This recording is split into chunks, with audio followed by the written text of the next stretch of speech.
Welcome back to the Crochet Chronicles, my friends over at yarnspirations.com. I'm your host Mikey. Today we have two versions of this particular headband. They're both the twisted stepsister. Now what we have here is that one is Bernat Roving and the other one is Bernat Sheepish, which has been discontinued. So version 1 is going to be the Bernat Roving, which is a thicker yarn that you'll see, and then you will also then see the Bernat Sheepish, which is a thinner yarn. So the reason why there's a difference is that their chain counts are different. So today's video, the title of this video is going to be the version that we're talking about today, and without further ado let's move on to the version that's been suggested in the video title. So let's begin version number 1. In today's tutorial we're using the Bernat Roving as our choice and a 6.5mm size K crochet hook. So we're going to be focusing on this set of instruction you see here, and then we're going to begin our journey as far as making.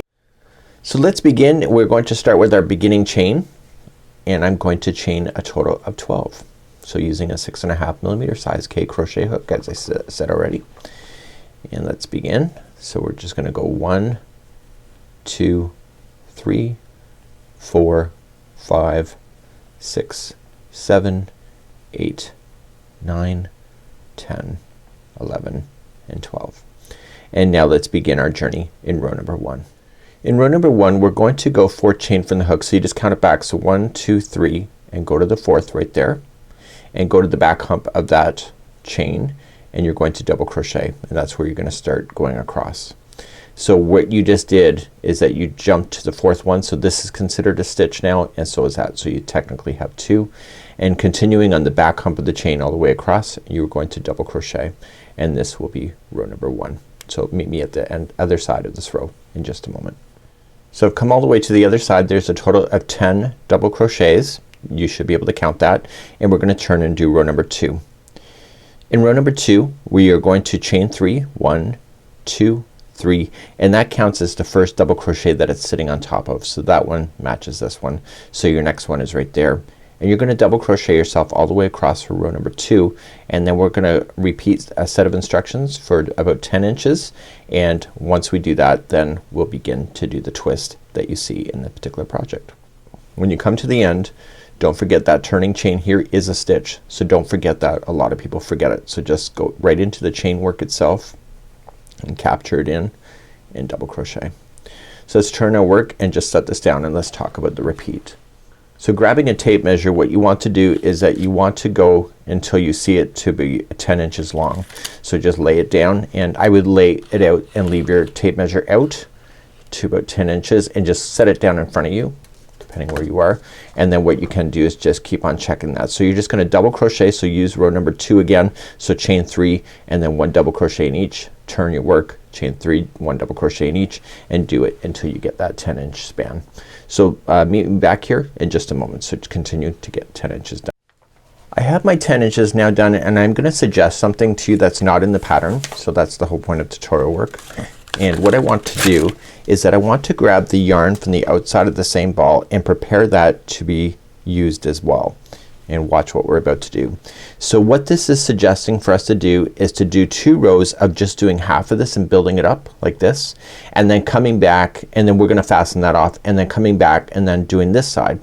What I'm gonna recommend to you is that you might as well do both at the same time. So let's begin, and this is considered the next row after 10 inches is done. So you're gonna chain 3. So 1, 2, 3, and you're going to double crochet only the first 4 in a row. Okay, so then it's a total of 5, and then it says to turn your work. But here's what I'm going to suggest to you. So we're gonna do the first 5. Once you get the first 5 done, just pull up a loop and grab the strand from the other side of the yarn ball, so the long or the outside of it if you were going from the inside. And what I want to do is that I want to join it on the next empty one, and I want to do this side as well. So just join it and then chain 3. So 1, 2, 3, pull everything nice and tight so it's more hidden, and you're going to do the final 4 stitches after the join. So you should have still your 10 double crochets, but this time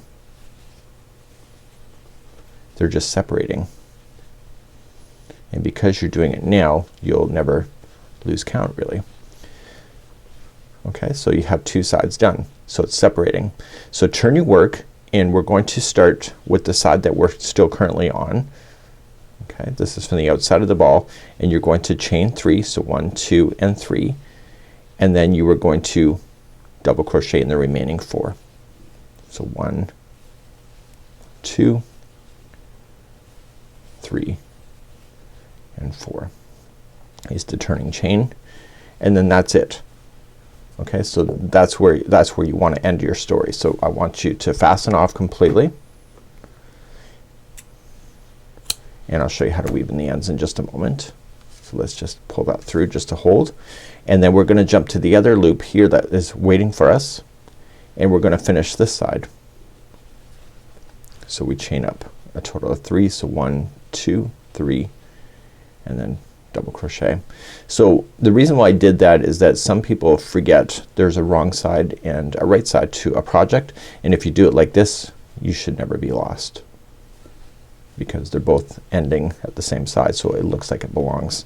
So what I want to do is that we want to fasten this off, and then we're gonna begin our new story. So let me show you how to weave in the ends, because that's what you're gonna want to do right now.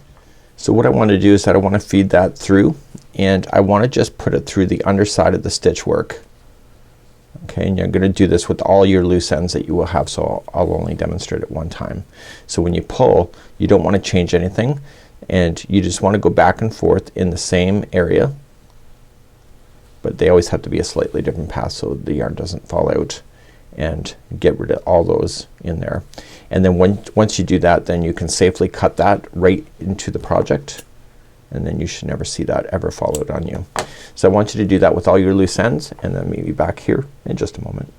So grabbing the ball just like you had been before, I always go from the middle, and I'm going to create a slip knot, and I'm gonna begin my story. So both of them ended up on the same side. Do you see this is where I finished off? So that means that if I'm gonna start again, I have to turn it over. Okay, so before we begin our story though, what we have to do is that we have to crisscross over. So what I want you to do is just kind of do this. So just change their positions like this, and just kind of hold it down for a second. So essentially you're just doing the one crossover, so let's just join it to the first one, and then chain 3, so 1, 2, 3, and we know that there's only 4 stitches left here. So we do 1, 2, 3 and 4, but we're not done. What we need to do is that, see how it's like this, we're on this side, what we're going to do is that we're just going to start, and we're gonna just put it in behind and start on this one. So it's just, do you see that? It's just crossed over, and you're gonna double crochet on this side. So 1, 2, 3 and 4. Actually I think it's 1, 2, 3, 4, and the turning chain is the 5th one. So you see how we did that?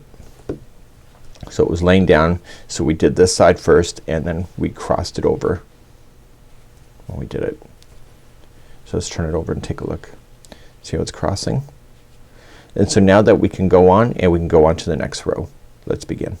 So the next row is already what we know, so we're gonna chain 3, and we're gonna double crochet all of the remaining. There's only 10 double crochets altogether, so the chain 3 plus 9 more. And so you're just gonna double crochet, and this will help solidify that crossover that just happened. So you want to do this particular row over and over and over, and it's suggesting to go to about 22 inches. At any time you can try this on and determine if you need to customize it, and stop earlier if you need to. So you can see the crossover has happened. Okay, so you turn your work and continue along. So what I'm gonna do is I'm gonna keep on moseying along till I get to about my 22 inches, and then I'm gonna fasten off, and I'll show you how to just attach it, and now this permanent crossover is in play. So full disclaimer for myself, I stopped at 21 inches and not 22. I want to cut a long enough strand here so that I can sew the two sides together. So I'm just going to pull through and the yarn through like that, and I can get rid of my tape measure, and I'm just going to sew the one side to the other. So throwing it through, this is called a wool needle. And what I want to do is just I want to match the stitches on each side. So just pulling it through and then go to the next stitch that's available to you. And the next stitch here, and this is called a whip stitch where you're just going directly across. And noticing that when I pull, I give it a good tug and then I toss it back over the other side. I find by tossing it over the other side I don't get as many tangles as far as like a long loose end of this strand.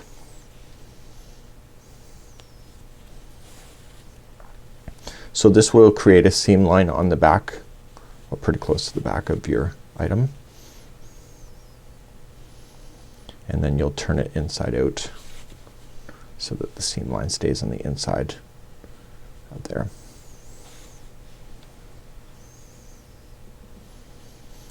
So once you have this done, stay within this side of the work and just put it through so that it catches into a knot. So just make it knot to itself, and then just staying on the inside, just gliding it back and forth a total of 3 times. So 1, 2, and 3. And what I want to do is do that with the other loose end as well, just weaving it back and forth a total of 3 times.